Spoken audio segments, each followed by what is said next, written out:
Привет, как дела? Why do Americans use this weird system? I don't get it. I just don't get it.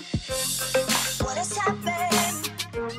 What are we fighting for? Now we can't go back and we can't move on. No point to pretend anymore. Better not judge. I'm not keeping score.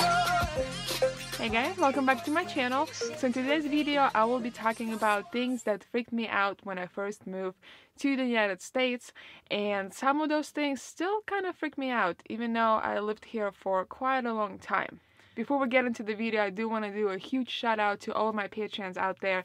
Thank you so much for supporting this channel and keeping these videos coming. I really appreciate it. So thank you so much. Also guys, don't forget to like this video, and if you're new to this channel, my name is Evie. Don't forget to click that subscribe button down below and click the bell notification button so you get notified every single time I upload a new video. And as always, comment down below, let me know what you think about these things or this video and so on. If you want to learn how to say another phrase in Russian, make sure to stay till the very end of this video, because at the end of this video I will be teaching you another phrase in Russian, how you can say it, the proper pronunciation, and so on. So definitely stay till the end. A little disclaimer before I start this videos. Everything I'm talking about in this video is my personal opinion. Please don't take these things personally. The reason why I'm doing this disclaimer is because everything is offensive nowadays, so I just want to make sure that you don't take these things personally. It's nothing against you or United States. It's just simply my opinion and how I felt when I first moved to the United States from across the globe, from a whole different country. Disclaimer out of the way, so let's get right into it. So the first thing that freaked me out when I first moved to the United States is probably the whole measuring system. So pretty much anywhere else in the world we use centimeters and Celsius, and it's very basic. And when I first moved to the United States, trying to learn inches and feet and Fahrenheit was very confusing. And the biggest part of it is because it just doesn't make sense. In Celsius, you know, the freezing point where the water freezes is at 0 degrees, and then it boils at 100 degrees. It's very basic, very straightforward. But out here, it's kind of random. It's like 32 Fahrenheit at the freezing point and like 212 Fahrenheit for boiling point.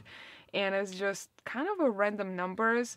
And it's, to this day, I'm having a very hard time like knowing the whole inches and feet system and still trying to like convert to it. So every time I see measurements there are in the metric system, I get very happy. Why do Americans use this weird system? I don't get it. I just don't get it. So the second thing that kind of freaked me out are the whole taxes thing.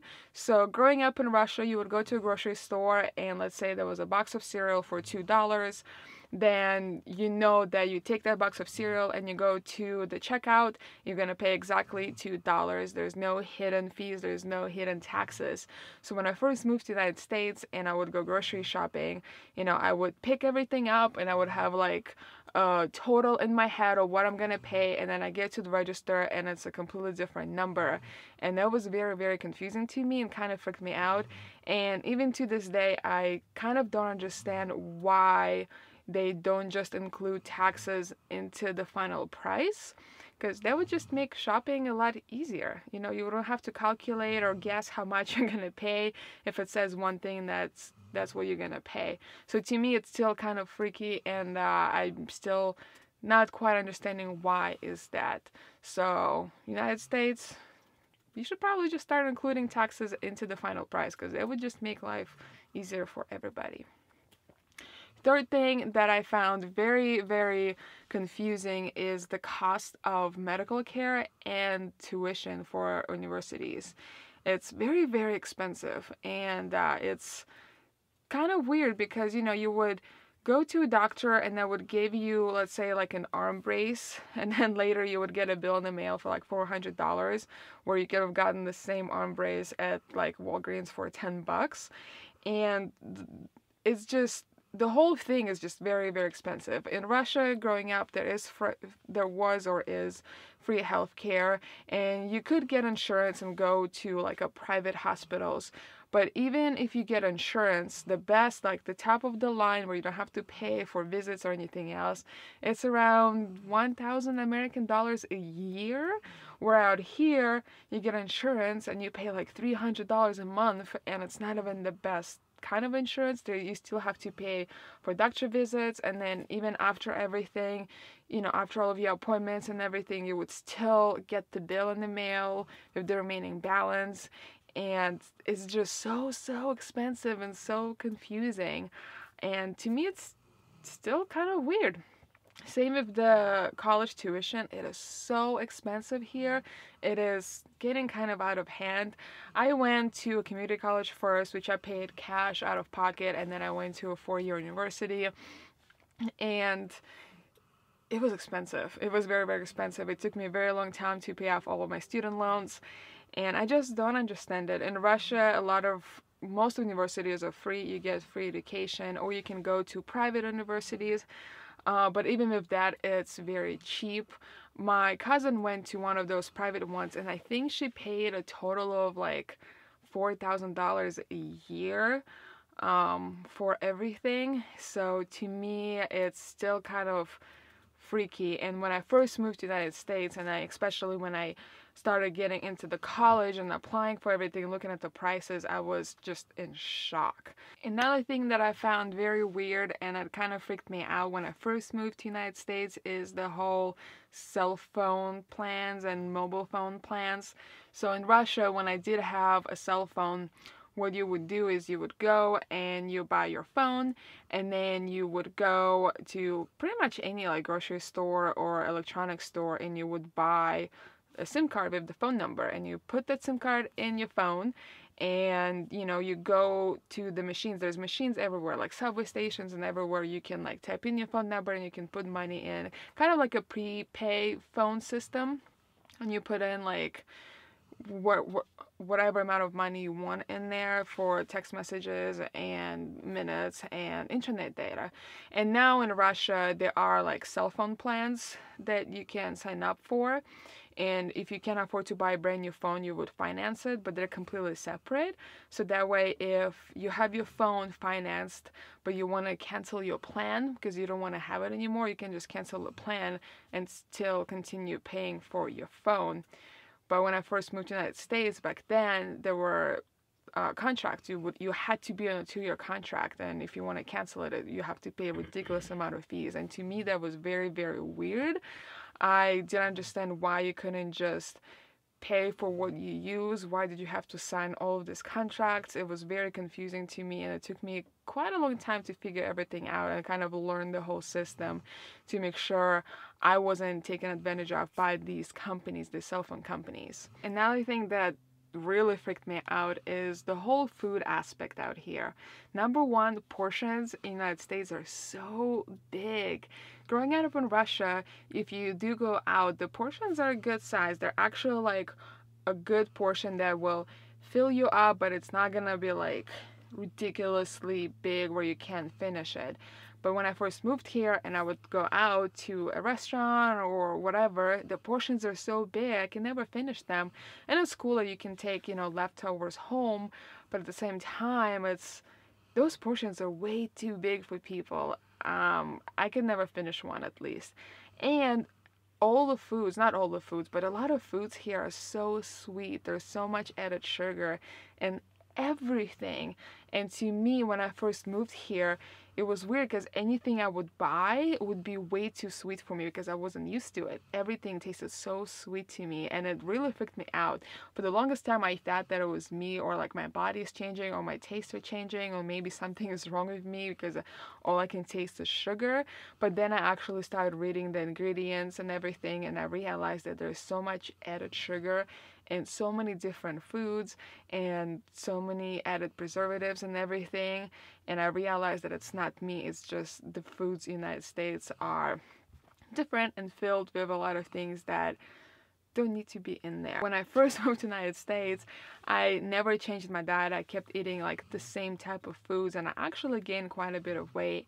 And once I realized that I did that because there was so much added sugar in all the foods, then I had to kind of adjust my diet to make sure I'm eating the same amount of calories and the same amount of sugar that I did prior to moving to the United States.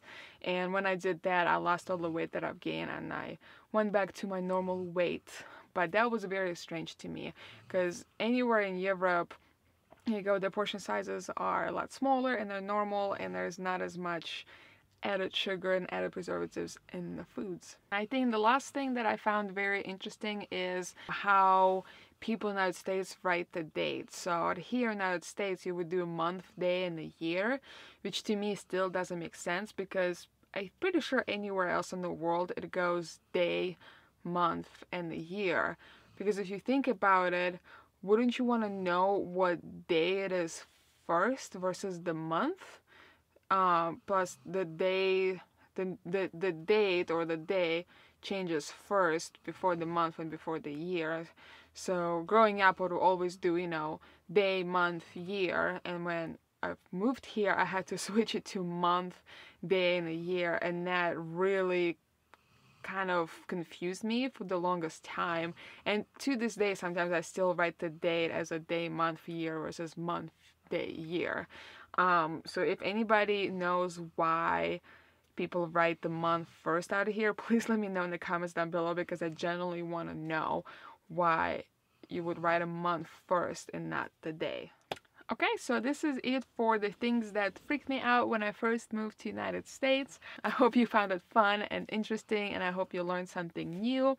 Let me know in the comments down below if there's anything else you want me to talk about when it comes to me moving to the United States, or differences between Russia and America, and so on. I love all of your ideas, and you guys actually give me a lot of video suggestions and ideas, so thank you so much for that. But before we end this video, let's get into the Russian phrase of the day, of the week. Yeah. Anyway, so today we are going to learn how to say, like, hello, how are you? So we already know how to say hello from the previous video, and that's привет. So привет would be, well, привет would be more like hey, not hello. It's less formal. So привет, and then how are you would be как дела. So привет, как дела. One more time. Привет, как дела. So hey, how are you? Привет, как дела? Как дела. I know, it sounds weird. Just say cock. So, привет, как дела? Hey, how are you? Привет, hey, как дела? How are you? Anyways, guys, I hope you enjoyed it. Once again, let me know in the comments down below if you like this video, what are your thoughts, what are your opinions. I love reading all of your comments.